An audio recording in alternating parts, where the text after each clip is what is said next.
নমস্কার। আমাদের সঙ্গে এই মুহূর্তে টেলিফোনে সংযুক্ত আছেন এস এম কামাল হোসেন। তিনি বাংলাদেশ আওয়ামী লীগের সাংগঠনিক সম্পাদক। তার সঙ্গে আমরা আওয়ামী লীগ সংক্রান্ত সাম্প্রতিক কিছু ইস্যু নিয়ে আলোচনা করব, যেটা মূলত সাংগঠনিক বিষয়। তো আমি সরাসরি এস এম কামাল হোসেনের কাছে আমার প্রশ্ন রাখি, তাহলেই বিষয়টি স্পষ্ট হবে। মিস্টার হোসেন, আপনাকে দ্য ওয়ালে অনেক স্বাগত জানাই। আমার প্রথম প্রশ্ন আপনাকে, যে আমরা সংবাদ মাধ্যমে এবং ছাত্রলীগ যারা এখন নিষিদ্ধ আওয়ামী লীগের মতনই, তাদের কিছু প্রেস রিলিজ, প্রেস বিজ্ঞপ্তি, ফেসবুক পেজে আমরা দেখতে পাচ্ছি যে তারা তাদের সাংগঠনিক কিছু পরিবর্তন করছে, বিভিন্ন জেলা উপজেলার পরিবর্তন করছে। আমি খোঁজ নিয়ে জানলাম যে আওয়ামী লীগের যে 7টি অঙ্গ সংগঠন আছে, তারা সকলেই কম বেশি এই প্রক্রিয়ার মধ্য দিয়ে যাচ্ছে, অর্থাৎ কিছু সাংগঠনিক পরিবর্তন তারা করছে। স্বভাবতই মূল প্রশ্ন এখান থেকে খুব সঙ্গত কারণেই উঠে আসে যে আওয়ামী লীগ যেটা মূল ছাতা, এগুলো তো ছাতার ডাটি, মানে যে ছাতা, সেই ছাতার সাংগঠনিক পরিবর্তন এবং ঘুরে দাঁড়ানোর বিষয়টি ঠিক কোন জায়গায় আছে, কি ভাবনা? আপনাকে ধন্যবাদ। আপনার মাধ্যমে আপনার শ্রোতাদের ধন্যবাদ জানাই। দেখেন, ছাত্রলীগ সহ সকল সহযোগী অঙ্গ সংগঠনের সাংগঠনিক কাঠামো শক্তিশালী করার জন্য তারা কর্মকাণ্ড করছেন। আমাদের প্রিয় নেত্রী বঙ্গবন্ধু তনয়া জননেত্রী শেখ হাসিনা তাদেরকে সরাসরি নির্দেশনা দিয়েছেন।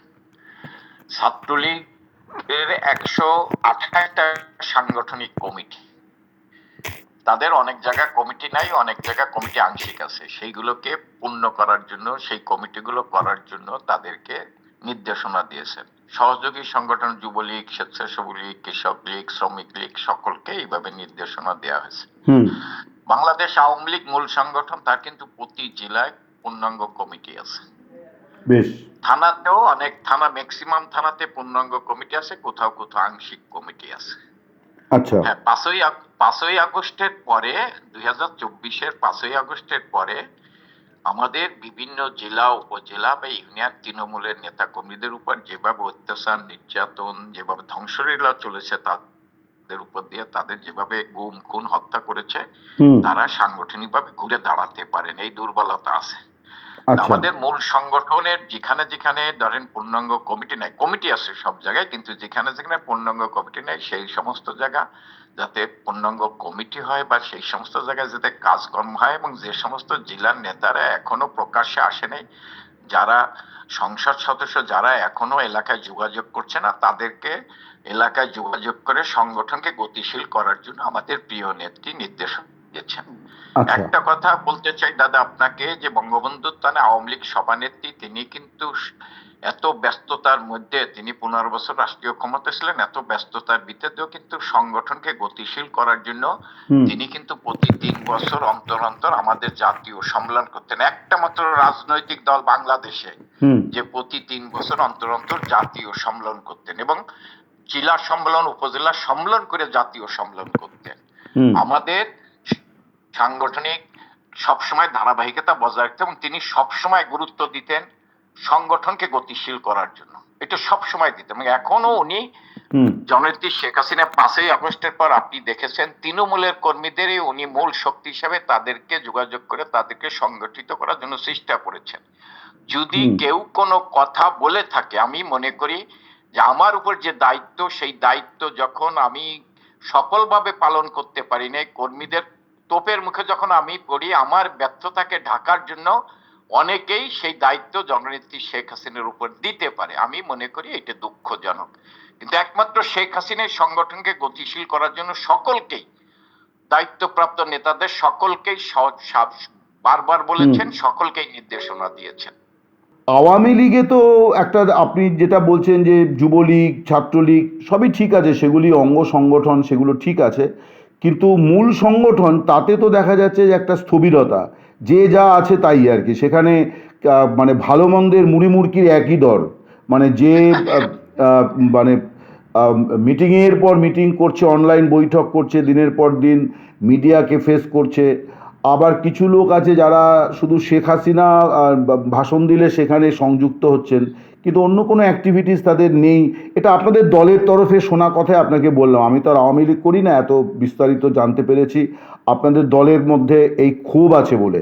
তো আপনি যদি এই জায়গাটাকে ব্যাখ্যা করেন যে আওয়ামী লীগে কেন নাড়াঘাটা করা হচ্ছে না, সেখানেও তো একটা পরিবর্তন দরকার। না, ধরেন এটা হচ্ছে কি, আমি আপনাকে বলি, যেটা বললেন যে বিএনপির সম্মেলন হচ্ছে, বিএনপি কত বছর পর সম্মেলন হচ্ছে আপনি জানেন, হ্যাঁ, আপনার কাছে নিশ্চয়ই রিপোর্ট আছে। কিন্তু আমাদের প্রতি 3 বছর অন্তর অন্তর সম্মেলন হইতো। নেতৃত্বের পরিবর্তন করতে হলে হচ্ছে জাতীয় সম্মেলনের মাধ্যমে পরিবর্তন করতে হয়, কাউকে বাদ দিতে পারে না। বঙ্গবন্ধু তানার জননেত্রী শেখ হাসিনা বাদ দিতে, মানে আমাকে ধরেন সাংগঠনিক সম্পাদক আছে, আমাকে সেখান থেকে চেঞ্জ করে আমাকে অন্য জায়গা দিতে পারে, কিন্তু বাদ দিতে পারে না।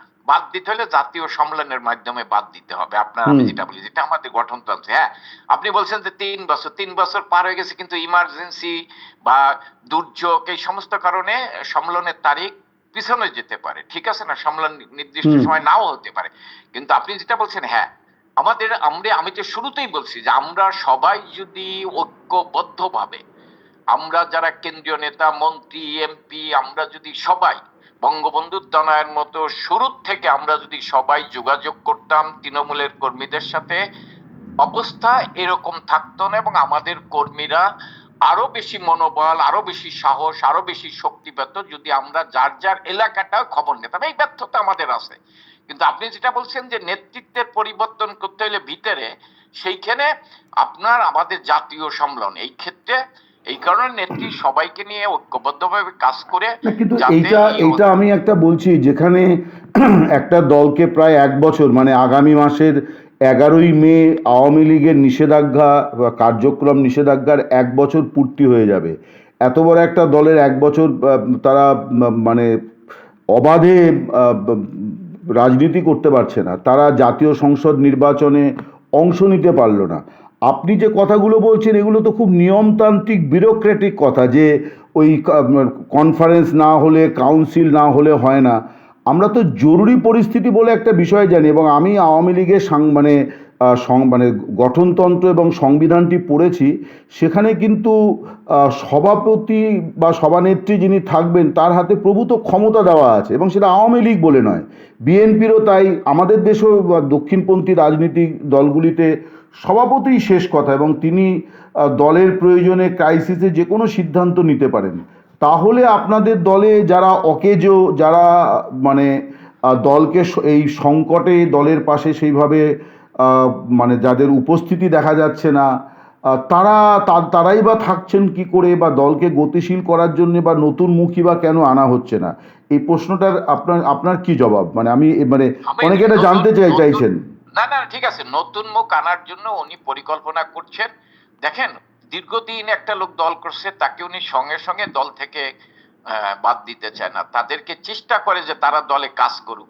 দোষ যদি আমার থাকতে পারে, কিন্তু আমারও কিছু শুভাকাঙ্ক্ষী আছে। আমরা সবাই মিলে যদি এই ক্রাইসিসে, উনি কাউকে বাদ দিতেছে না, ক্রাইসিসটা মোকাবেলার জন্য সবাইকে নিয়ে উনি কাজ করতেছে, যিনি অপেক্ষা করতেছে। তারপরে যদি আমি মোটেই না কাজ করি, তখন তো উনি একটা পর্যায়ে সিদ্ধান্ত নেবেনই, আমি এটা মনে করি। আপনি যে কথাগুলো বলছেন, আপনার কথাগুলো সম্পূর্ণভাবে, আপনার কথার যুক্তি আছে, হ্যাঁ, এটা কিন্তু হুম। ঠিক। কিন্তু উনি বঙ্গবন্ধু তনয় তার জায়গায় দাঁড়াইয়া উনি, হ্যাঁ, বাদ দিতে পারেন, কিন্তু উনি কোনো সময় নিজের এই জায়গাটা উনি ব্যবহার করেন। উনি সবার সাথে আলোচনা করেন। আমাদের দলের যদি কোনো কাউকে বহিষ্কার করে, উনি কিন্তু আমাদের সেন্ট্রাল কমিটির মিটিং ডেকে আলোচনা করে কারণ দর্শায়, তারপর অব্যাহতি দেয়। তা আমার মনে হয় ক্রাইসিসে উনি চাচ্ছে যে সবাই মিলে কাজ করে, হ্যাঁ, 5ই আগস্টের পর সবাই ভয়ে আতঙ্কগ্রস্ত ছিল, সবাই মিলে কাজ করে যাতে একটু ঘুরে দাঁড়ান যায়, এটা চেষ্টা করছে। না করলে তো তিনার মতো করে হোমওয়ার্ক করে তিনি ওই আপনি যেটা বলছেন এই ধরনের ব্যবস্থা তো নেবে, এটা আমার বিশ্বাস। মানে আপনার কথা থেকে বোঝা যাচ্ছে যে এই মুহূর্তে উনি ঐক্যটাকে এমনভাবে দেখছেন যে যারা মানে দলের সঙ্গে সেইভাবে নেই, এখন এক্ষুনি তিনি তাদেরকেও পানিশমেন্ট দিয়ে দল থেকে বের করে দিতে চাইছেন না, বরং সময় দিচ্ছেন যে তারা যাতে শুধরে দলের পাশে দাঁড়ায়। এইটা আপনার বক্তব্য? মানে সবাই মিলে যাতে একসাথে দাঁড়ায়, কারণ সবারই তো যার যার এলাকার এমপি, কেন্দ্রীয় নেতা, সবারই তো একটা সমর্থক আছে। আমরা এই মুহূর্তে, উনি হয়তো এটা ভাবছেন এই মুহূর্তে কাউকে বাদ না, সবাইকে নিয়ে যাতে দলটাকে গুছান যায়, সংকট মোকাবেলা করা যায়। সংকট মোকাবেলা করার জন্য উনি এই মুহূর্তে হয়তো ধরেন আমি ইনঅ্যাক্টিভ, তারপরে আমাকে উনি ভৎসনা কিন্তু আমি করতেছেন বলছি আমাকে। আপনাদের সামনে তো দুটো মূল বিষয়, নির্বাচন হয়ে যাওয়ার পর এখন স্থানীয় সরকার নির্বাচন আসন্ন, আজ হোক কাল হোক হবে, নিশ্চয়ই কয়েক মাসের মধ্যে হবে। বাংলাদেশ মিডিয়াতে দেখছি যে কুরবানির ঈদের পরে হবে, এই ধরনের আভাস পাওয়া যাচ্ছে। কিন্তু আওয়ামী লীগের কাছে আরও বড় যে বিষয়টা, এক তো হচ্ছে যে শীর্ষ নেতৃত্বের দেশে ফেরা এবং নিষেধাজ্ঞা প্রত্যাহারটাকে মানে এমন একটা পরিস্থিতি তৈরি করা যেখানে সরকার বাধ্য হয় নিষেধাজ্ঞা প্রত্যাহার করতে। সেই ধরনের সাংগঠনিক এবং গণ আন্দোলন তৈরি করার মতন কোনো কর্মসূচি তো আমরা দেখছি বলে আমাদের কাছে দৃশ্যমান নয়। আপনি যদি এটার ব্যাখ্যা করেন যে কি এখন কারণটা। আপনি বলি যে এখন ধরেন অবৈধভাবে একটা সরকার ছিল, তার কাছ থেকে একটা সরকার ক্ষমতায় নিয়েছে, রাজনৈতিক দল, হুম তারা ক্ষমতায় এসে আমাদের কর্মকাণ্ডকে আইনি ভাবে সংসদে নিষিদ্ধ করেছে, হুম কিন্তু তারা সর্বক্ষেত্রে ব্যর্থতা হচ্ছে। হুম আমরা এই মুহূর্তে এই সরকারের বিরুদ্ধে হ্যাঁ এমন কোন কর্মসূচি দিতে চাই না। আমরা দেখতেছি সরকার যত দিন যাবে এই সরকারের জনপ্রিয়তা তত কমবে, হ্যাঁ, শূন্যের কিন্তু উঠে তা আসবে। সেই এখন সেই জনপ্রিয়তা যে হ্রাস পাবে তারেক রহমানের, আপনি বলছেন তার সুবিধা তো জামায়াতে ইসলামী এবং এনসিপি নেবে, তারা তো অলরেডি কর্মসূচি ঘোষণা করে দিয়েছে। করছে, এটা নিতে পারবে না। আমি আপনার বলি, এটা বাংলাদেশের জনগণ ওই জায়গা যাবে না। এখন যখন আমরা কোনো কঠিন কর্মসূচি দেব তখন বলা হবে যে আওয়ামী লীগ ভিতরে বিশৃঙ্খলা তৈরি করতেছে। জনগণ স্বতঃস্ফূর্তভাবে নামছেন। আমি আপনার রাজনীতিতে তো এই ধরনের ট্যাগিং তো চিরকালই ছিল, তাই বলে আপনারা হাত গুটিয়ে বসে থাকবেন? আমি আপনার বলি না না, আপনার আমি দুইটা জিনিস বলি, দেখেন দুইটা উদাহরণ দেই। একটা হচ্ছে যে 95 সালে বিএনপি তখন ক্ষমতায়, বিদ্যুৎ মানে সারের দাবিতে 3টে জেলায় গাইবান্ধা, বগুড়া, জামালপুর মানুষ মিছিল করছিল। এটা কিন্তু আওয়ামী লীগ, খালেদা জিয়ার পদত্যাগ চাইছিল না। 18 জন কৃষককে গুলি করে হত্যা করছিল। 96 সালে তারা ক্ষমতার থেকে চলে গেছিল এবং 2001-এর পরে তারা ক্ষমতা আসার পর 2006-এ কিন্তু এখন যেটা বাংলাদেশে যা পরিস্থিতি, মানে আমি বাংলাদেশের পরিস্থিতিটাকে মিডিয়ার মধ্য দিয়ে দেখছি, এগুলো আমার কোনো অভিযোগ নয়। বিদ্যুৎ পরিস্থিতি, জ্বালানি পরিস্থিতি, অর্থনৈতিক সংকট, তার প্রতিবাদে দেখা যাচ্ছে যে জামায়াতে ইসলামী এবং এনসিপি তারা মাঠে নামার কর্মসূচি দিচ্ছে। আর অনেকের মধ্যে এই ধারণা তৈরি হচ্ছে যে আওয়ামী লীগ সাহসই পাচ্ছে না, আওয়ামী লীগের সাহসই নেই তারেক রহমানের বিরুদ্ধে আন্দোলন করে। আমি যা সাহস আছে, কিন্তু তারা মাঠে নামবে না। কালকে আপনি আইনমন্ত্রীর একটা বক্তৃতা শুনছেন না, যে আমরা বিরোধিতা করলে আমরা এক মায়ের পেটের দুই সন্তান। তারা নামবে সবই না। বোঝা গেল, কিন্তু আওয়ামী লীগ যদি ময়দানে আওয়ামী লীগ ময়দানে নামবে, আপনি তো আমার চাইতে বিশ্লেষক সবকিছু না, আমি তো আমি বাংলাদেশ মিডিয়া থেকে যা জানতে পারছি, বাংলাদেশটা এখন আর বাংলাদেশ চালাচ্ছে না, বাংলাদেশটা চলতেছে বাইরে থেকে। সে যাই হোক, কিন্তু বাংলাদেশের মাঠে ময়দানে আওয়ামী লীগ কেন উধাও হয়ে গেল, মানে সেটার কারণটা কি? আওয়ামী লীগ আছে, আওয়ামী লীগ থাকবে, আওয়ামী লীগ আবার দেখবেন যে মাঠে নামবে।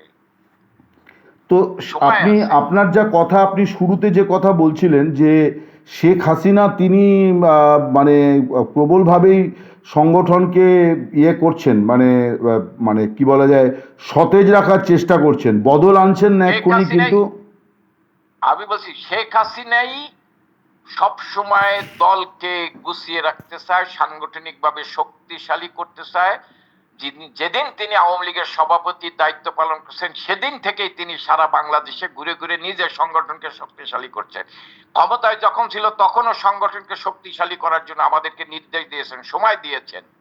ক্ষমতার থেকে চলে যাওয়ার পর তিনি সারা দেশে আপনি সংগঠনকে গতিশীল করার জন্য তৃণমূলের কর্মীদের সাথে করেন। তিনি সহযোগী সংগঠনের সভাপতি, সাধারণ সম্পাদককে তিনিই নির্দেশ দিয়েছেন যে তোমাদের যেখানে যেখানে কমিটি, সেই কমিটিগুলো পূর্ণাঙ্গ করো, যে কমিটি অর্ধেক আছে সেগুলো পূর্ণাঙ্গ করো। উপজেলা লেভেল তৃণমূলটা আওয়ামী লীগের নেতা কর্মীদের উনি বলছেন তোমরা কাজ শুরু করো, তোমাদের কাজ করো, তোমরা তৃণমূলের কর্মীদের খবর নাও, যেখানে কমিটি নাই, যেখানে কমিটি পূর্ণাঙ্গ নেই সেগুলো পূর্ণাঙ্গ করো। এগুলো উনি নির্দেশ দিচ্ছেন, বরং আমরা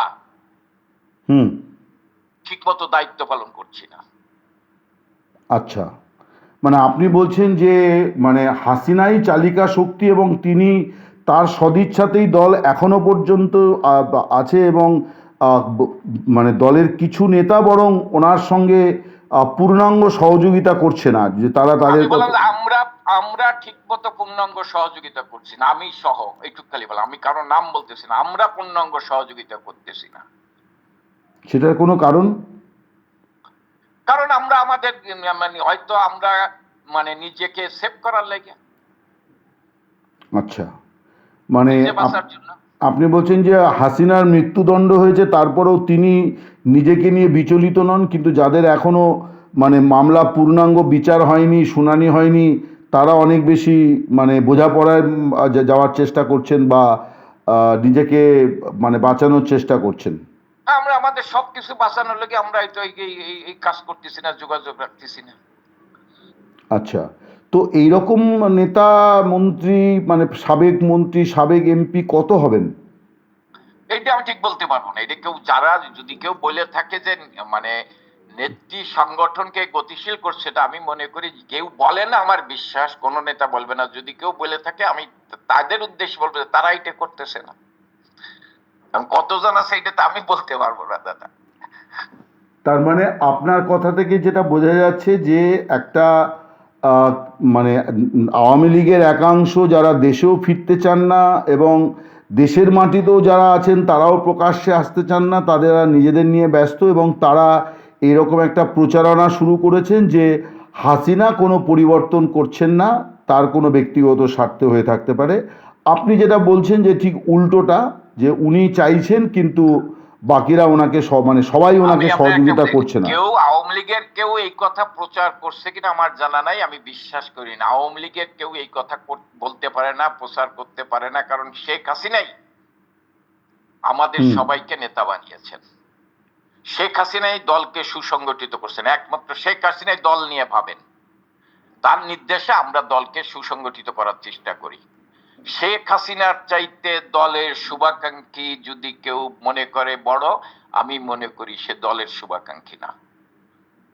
শেখ হাসিনা নিজের সন্তানদের চাইতে দলকে বেশি পছন্দ করে। না হলে যখন আপনার একটা উদাহরণ দেই, সজীবাজের জয় দেখিন আল জাজিরাতে সাংবাদিক সম্মেলন করেছিলেন, সেদিন তৃণমূলের কর্মীরা কিন্তু খুব উৎসাহিত হয়েছে, অনুপ্রাণিত হয়েছেন। আমরা উৎসাহিত হয়েছি, অনুপ্রাণিত হয়েছি। কিন্তু শেখ হাসিনার কথা হচ্ছে তৃণমূলের কর্মীরা তাদের নেতা বাছাই নেবে, আমি কাউকে বানাবো না।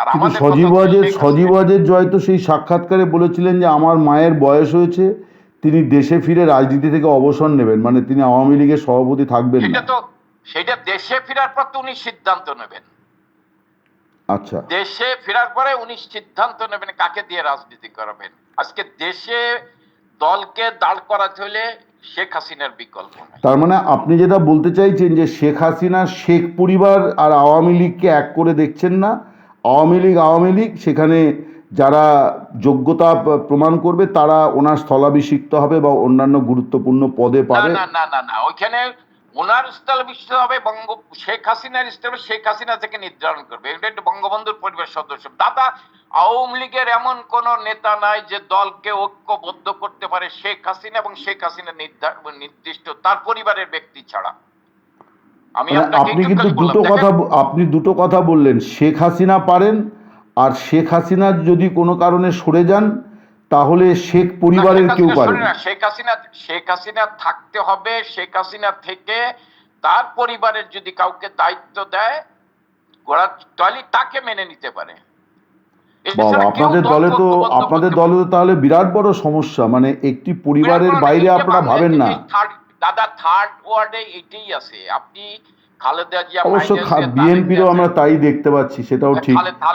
আপনি খালেদা জিয়া মাইনাসে তারেক জিয়া ছাড়া বিএনপি দাঁড়াইতে অনেক চেষ্টা হয়েছে বিএনপি। হ্যাঁ, আপনি খালেদা জিয়া এবং বিএনপির প্রসঙ্গ টানলেন বলেই বলছি, আমরা দেখতে পাচ্ছি যে তারেক রহমান তিনি কিন্তু অনেক রাজনৈতিক এবং সরকারি অনুষ্ঠানে তার কন্যাকে নিয়ে যাচ্ছেন এবং তার তো রাজনীতি করার যথেষ্ট বয়স হয়েছে, তিনি ব্যারিস্টার, রাজনীতিও ভালো বুঝবেন, উচ্চশিক্ষিত, নিয়ে যাচ্ছেন। একটা কিন্তু প্রক্রিয়া বিএনপির মধ্যে দেখা যাচ্ছে যে মানে একটা মানে তারেক রহমানের পরে মানে তিনি তৈরি করছেন নেতৃত্ব পরিবার, কিন্তু নেতৃত্ব আমরা আওয়ামী লীগ এরকম কোনো কিছু দেখছি না। এবার বাংলাদেশের রাজনীতিতে দুইটা ধারা, একটা হচ্ছে আওয়ামী লীগ, একটা হচ্ছে এনটি আওয়ামী লীগ। এনটি আওয়ামী লীগের ধারণ করে জিয়াউর রহমান ধারণ করছে, তাকে ঘিরে দাঁড়াইছে। এখন তারেক জিয়া বিএনপি ধারণ করে। হ্যাঁ, সেখানে তারেক জিয়া, তাদের খালেদা জিয়া, তাদের পরিবারের যে কেউ আসবে, তাদের দলের না, আমি আমি আমার প্রশ্ন হচ্ছে যে আওয়ামী লীগে এরকম কিছু দেখছি না। আওয়ামী লীগ তো আছেই। আওয়ামী লীগে তো মানে আপনি যে বলছেন শেখ পরিবারই নেতৃত্ব দেবে, শেখ পরিবারের শেখ হাসিনার পরবর্তী কোনো নাম তো দেখতে পাচ্ছি না, মানে কাউকে কোনো তৎপরতা দেখছি না। আমি আপনার জননেত্রী শেখ হাসিনার পরে কে নেতৃত্ব, শেখ হাসিনা যেন খালেদা জিয়া যতদিন বেঁচে ছিল সে বিএনপির নেতৃত্ব, আমি কারোর সাথে তুলনা করি না। আমরা মনে করি আওয়ামী লীগকে ঐক্যবদ্ধ রাখতে হলে আল্লাহ শেখ হাসিনাকে যতদিন সুস্থ রাখবে তিনি আওয়ামী লীগের নেতৃত্ব দিতে হবে। তিনি দেবেন না, তেনাকে দিতে হবে আমি মনে করি। এবং তেনার প্রতিনিধি হিসাবে তার পরিবারের যাকে তিনি দেবেন তিনিই আগামী দিনের নেতৃত্ব দেবেন, এবং কর্মীরা সেটাকেই ঐক্যবদ্ধ হিসেবে মেনে নেবে। এখানে অন্য কেউ দলকে ঐক্যবদ্ধ রাখতে পারবে না, অন্য কেউ দলকে ঐক্যবদ্ধ রাখতে পারবে না। কারণ আমি আমাদের চাইতে গুরুত্বপূর্ণ, আমাদের চাইতে দক্ষ সংগঠক মুক্তিযুদ্ধে বঙ্গবন্ধুর নেতৃত্ব দিয়েছেন, সেই সমস্ত নেতৃত্ব ৭৫ সালের ১৫ আগস্টের পরে তারা কিন্তু দলকে সুসংগঠিত করতে পারেনি। দল বিরাট বন্দী হয়ে গিয়েছিল। ৩৩ বছর বয়সে শেখ হাসিনা এসে সেই বিরাট বন্দী দলকে ঐক্যবদ্ধ করেছিল তার নেতৃত্বে, তারপরে ক্ষমতায় আসছে। ঠিক, আপনাকে অনেক ধন্যবাদ আমাদের সঙ্গে কথা বলার জন্য। ভালো থাকুন, আপনারা সুস্থ থাকুন, বাংলাদেশের মঙ্গল হোক। নমস্কার। নমস্কার।